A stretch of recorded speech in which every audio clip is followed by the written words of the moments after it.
LIPA even retains the right to take possession of and use any or all of National Grid's staff and resources and directly manage them, even though they don't do that on a day-to-day basis.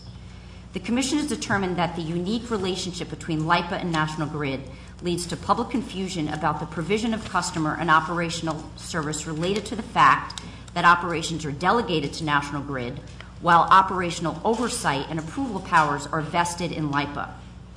The relationship has been particularly ineffective in the context of storm response. As an example of the problem, the MSA between LIPA and National Grid specifies that during a storm event, National Grid shall be relieved of any of its obligations to comply with a performance metric, and such compliance shall not constitute an event of a default to the extent and for any period during which the operation of the T&D system is affected. In other words, during a storm, National Grid has no performance metrics to follow, and if they fail to do what they need to do, they're not in breach of contract. Thus, LIPA, with its strong brand identity and exclusive financial responsibility, has only two choices in the context of a storm.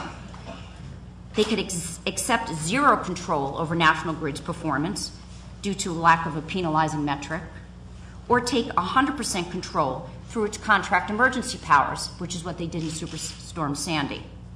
Obviously, neither of these are optimum choices.